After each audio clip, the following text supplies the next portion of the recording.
The first action would be to open your rib cage, not too much, just enough that you feel some tension in your rib cage so that you can feel it and also keep it still.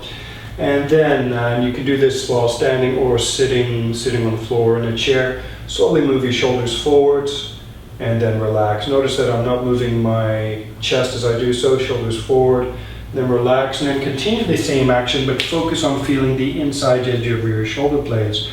So as you move your shoulders forward, feel the inside edge of your shoulder blades moving outwards, and then relax. And then what you could do is actively pull on the inside edges of your shoulders to spread your shoulder blades, and then relax. And what that should be doing is activating the serratus anterior muscle, which pulls the shoulder blades forward relative to the rib cage. One thing to be aware of, that you aren't activating your pec major muscles to pull your arm bones forwards. So as you spread your shoulder blades, be aware of your pecs, try to keep them relaxed. Next action is reverse. Chest lifted again, move your shoulders back, and then relax, move your shoulders back, and as you do so you can focus on feeling the inside edges of your shoulder blades moving inwards, and then relax. And then what you could focus on doing is actively pulling inwards on the inside edges of your shoulder blades so that you activate the rhomboid. Then relax, rhomboid's engaged, and then relax. And those two are complements. The serratus anterior muscle spreads the shoulder blades, the rhomboids retract them. Now variation, and this uses the trapezius, which runs from here to the top of the shoulder blade and collarbone, and also from the bottom here up to the spine of the shoulder blade.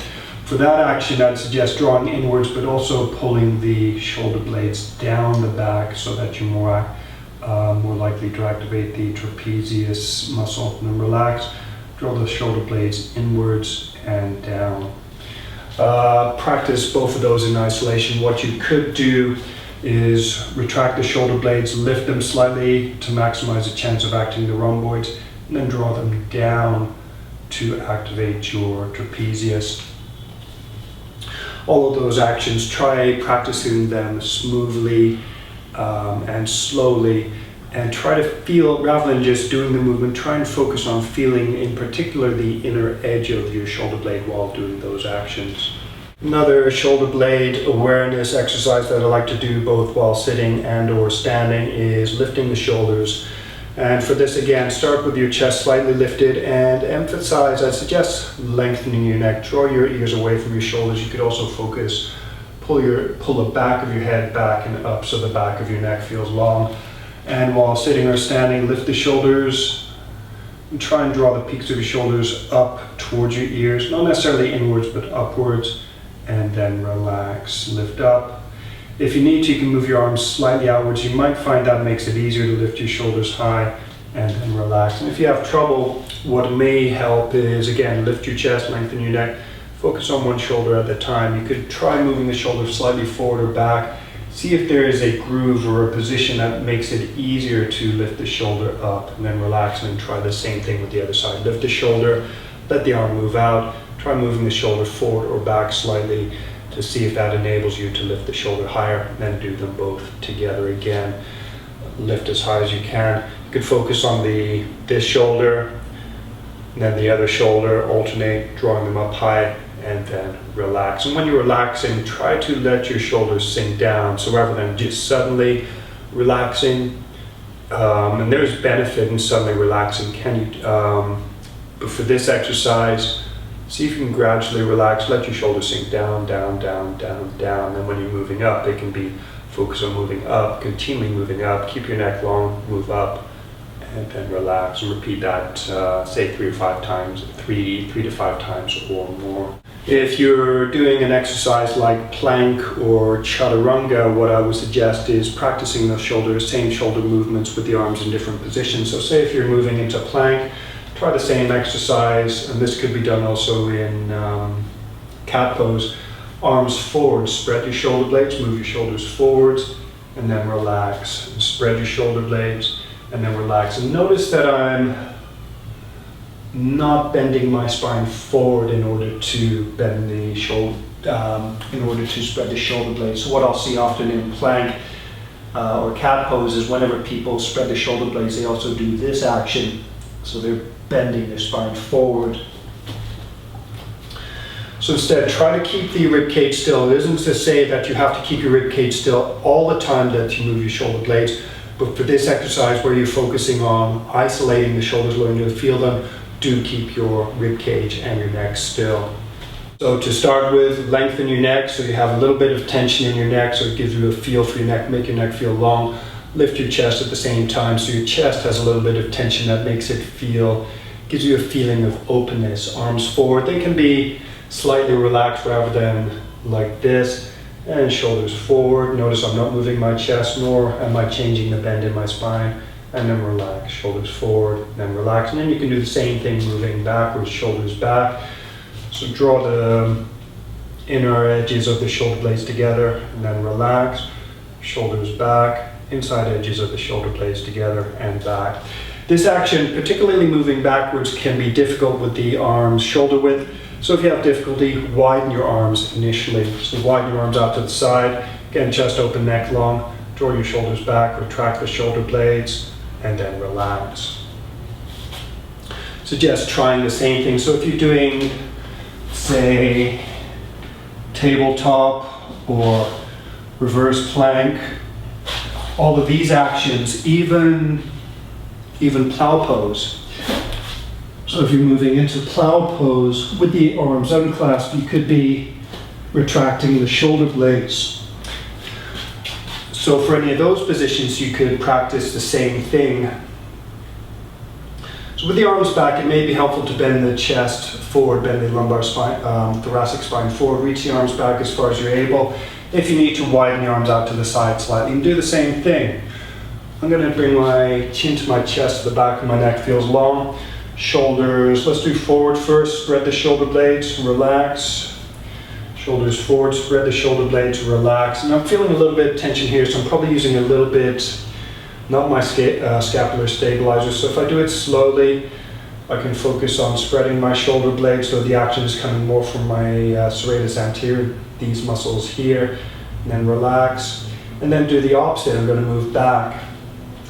Shoulders back, shoulder blades together, relax.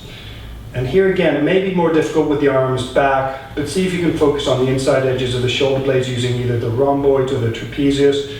The shoulder blades together, and then relax. A lot of yoga traditions, people are taught, so for Prasarita Padottanasana, see the hands are clasped and the arms are lifted up. Bridge pose, here again. Sorry if I'm out of frame, but the hands are clasped behind the back. The same with plow pose. In all of those positions, the hands are clasped. And clasping the hands makes it easier to not move the shoulder, to not use the shoulders. You may be, because the hands are clasped, you can use the arms against each other to pull the hands apart. And that's a different feeling than if the hands are apart than if the hands are apart. If the hands are apart, forces you to use either your rhomboids or your trapezius to draw the shoulder blades back. Also maybe using the muscles attached to the shoulder blade to the upper arm bone to draw the arms inward. So it's a different feeling, and that applies for any position where your one part of the body is in contact with the other and there's tension. It changes the way that your body moves. So what I'd suggest is practice arm behind the back movements with the hands actually unclasped, and then try it with the hands clasped. Those movements again, hands apart, shoulders forwards, relax, and then shoulders back, relax. And we've done arms forward. If you're working towards headstand, handstand, or starting off, say, with upward dog, try the same thing with the arms up in the air. With your neck long, chest open, lift your shoulders, then relax. And what you could also do is try lifting your ribs as well. So lift your shoulders, lift your ribs as well, and then relax. Excuse me. Another action you could focus on is with the shoulders lifted, with the arms lifted, with the shoulders lifted, you could retract the shoulder blades, draw them in, then relax. Repeat that a few times, and or do the opposite. Move the shoulders forwards. So protract the shoulder blades with the arms lifted and the shoulders lifted, and then relax. Just as a tip for headstand, bound headstand with hands clasped behind the head. What I normally do when I teach headstand is I would start with this exercise, lifting the arms up and lowering them with the elbows straight, then with the hands clasped, and you could have the hands open and cupping the back of the head, or you have the palms together with the inside edges of the wrists against the back of the head, and then you can do the same thing. Lift the shoulders so the elbows move up and then relax. Or you could focus on spreading the shoulder blades. So spreading the shoulder blades moves the shoulders forwards, and that causes the elbows to move up and relax. It might be easier with the hands clasped, cupping the head. Spread the shoulder blades and then relax. And then you use that action actually in headstand. Use your shoulders to push your elbows into the floor just enough that the pressure on your elbows balances the pressure on the crown of the head or the outside edges of your hands, so that you can control your balance. And that may be particularly important when you've got your legs forward. So if I'm in a headstand here, I'll use my shoulders, again, sorry if this is out of frame, I'll use my shoulders to push my elbows into the floor. That gives me some leverage to lift my feet off of the floor, and there I can hold this position relatively comfortably. What can be more important in some poses is first developing ribcage awareness and ribcage stability. Why?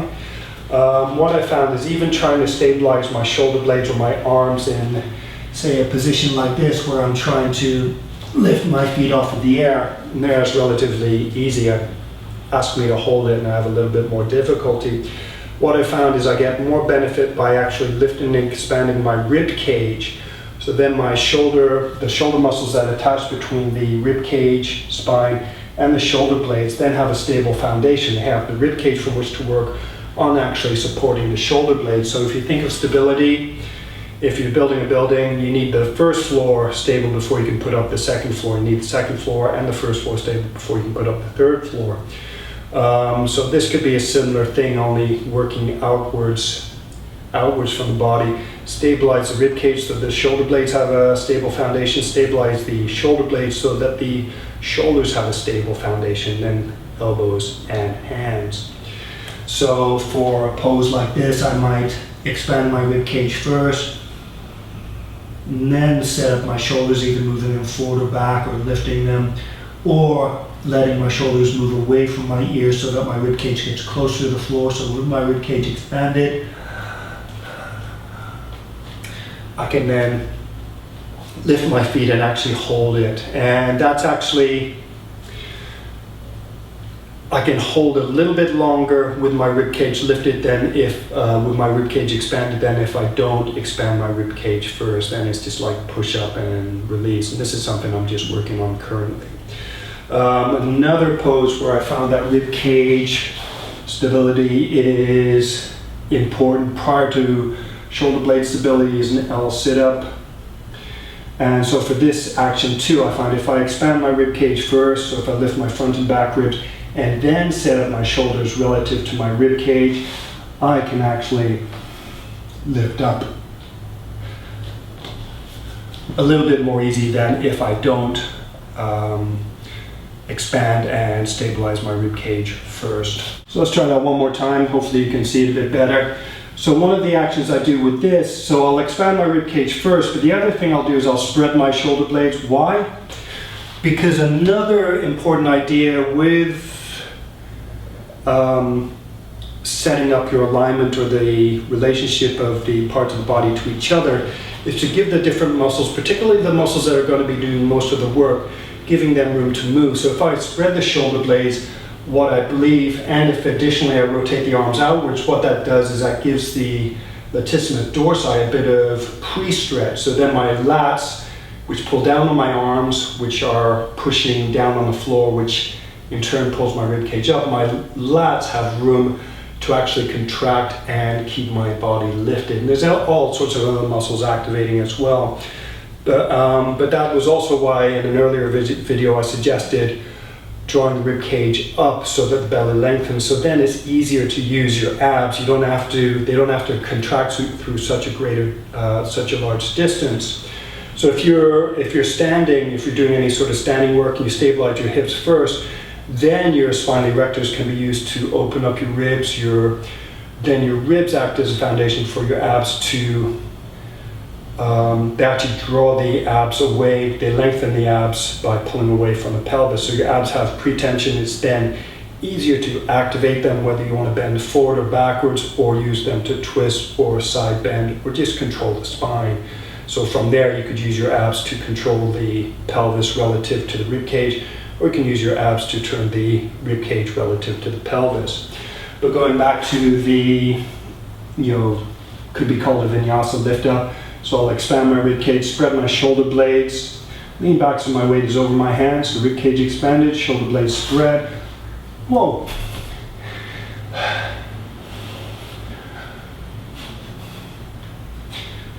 Like so. Now, one of my dreams would be able to hold that comfortably for 5 or so breaths, but at least I've got a start on it. Anyway, hopefully that was helpful.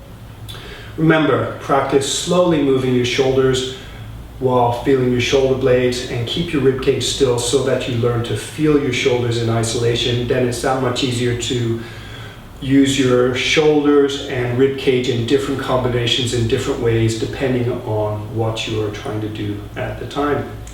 Namaste. Thanks very much for watching.